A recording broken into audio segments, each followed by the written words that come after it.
Assalamualaikum warahmatullahi wabarakatuh. Anak-anakku yang Bapak cintai dan Bapak banggakan. Alhamdulillah, mudah-mudahan kita masih diberikan kesehatan. Selanjutnya kita masuk materi selanjutnya, yaitu tentang teks ceramah.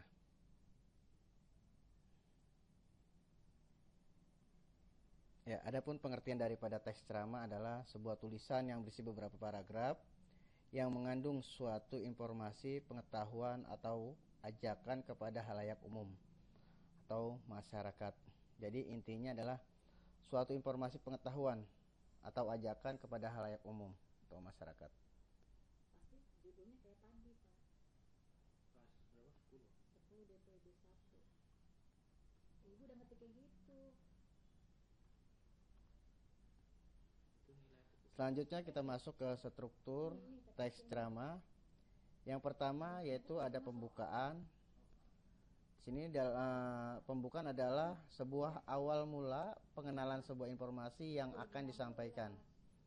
Jadi pada bagian ini berisi tentang pandangan pembicaraan sebuah topik yang akan dibahas, biasanya berupa isu atau masalah. Lalu struktur yang kedua yaitu isi. Bagian ini merupakan suatu rangkaian pendapat yang disampaikan oleh pembicara mengenai topik yang diangkat menjadi bahan materi ceramah. Jadi pada bagian ini berkaitan erat dengan bagian awal tadi. Hanya saja pada bagian isi berupa argumen untuk memperkuat beberapa fakta yang ada untuk meyakinkan pembaca.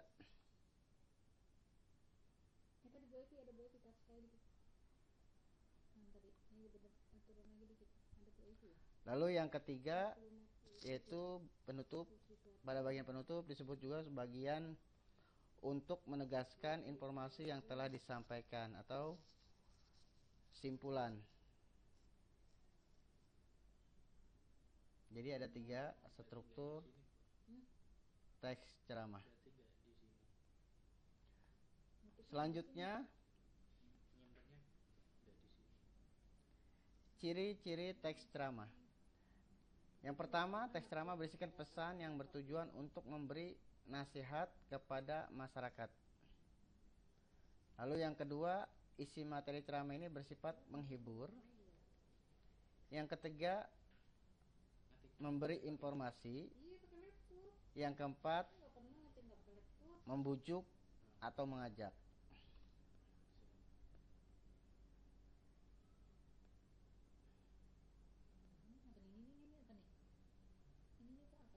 Selanjutnya kita masuk ke tujuan teks ceramah. Untuk memudahkan pembaca dalam menyusun beberapa bahan pembicaraan saat akan melakukan sebuah ceramah.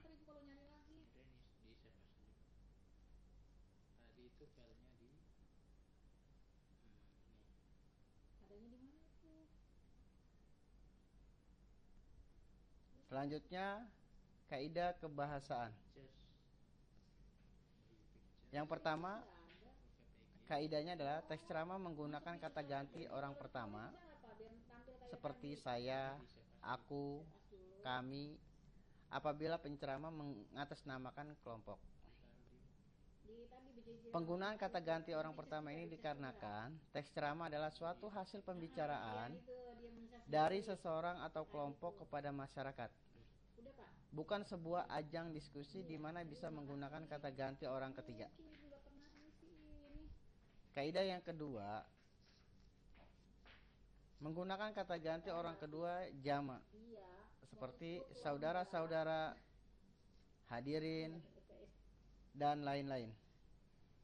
Hal ini berkaitan dengan sasaran pembicaraan, yaitu orang banyak, jadi harus menggunakan kata ganti orang kedua.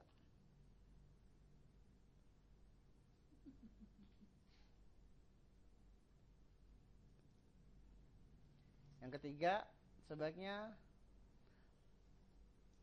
berhubungan teks ceramah ini adalah suatu informasi persuasif atau ajakan, maka harus menggunakan kata ajakan seperti sebaiknya, seharusnya, hendaknya, perlu, dan lain-lain.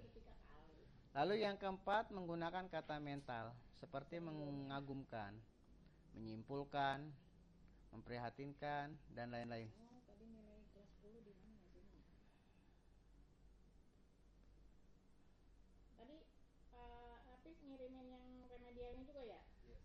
Lalu yang kelima, menggunakan kata-kata yang menyatakan hubungan perbandingan atau pertentangan antara masa lalu dan masa sekarang seperti sebelum itu, berbeda halnya, dan lain-lain. Hal ini merupakan suatu cara untuk membawa pembaca kepada keadaan sebelumnya atau situasi sebelumnya, sehingga pembaca akan berusaha untuk membandingkan dengan masa lalu dan menarik kesimpulan dari itu semua. Hingga pada akhirnya pembaca akan ikut merasakan isi materi ceramah dan menyetujui semua informasi yang ada di dalam materi.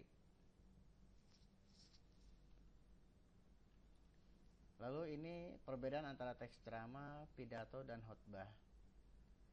Dilihat dari bentuk komunikasinya,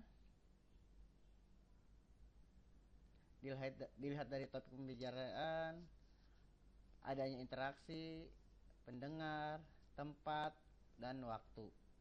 Ceramah bentuk komunikasinya yaitu dua arah. Topik pembicaraannya bisa keagamaan dan umum. Adanya interaksi ya. Lalu pendengar dari kalangan umum. Tempat bisa bebas, waktu pun bebas. Lalu pidato hanya satu arah bentuk komunikasinya.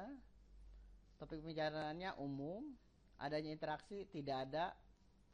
Pendengar kalangan umum, tempat forum resmi, waktu bebas. Khotbah bentuk komunikasi satu arah.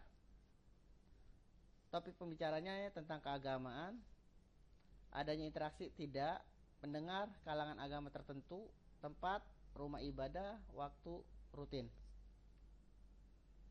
Ya baik, sampai sini anak-anakku. Terima kasih.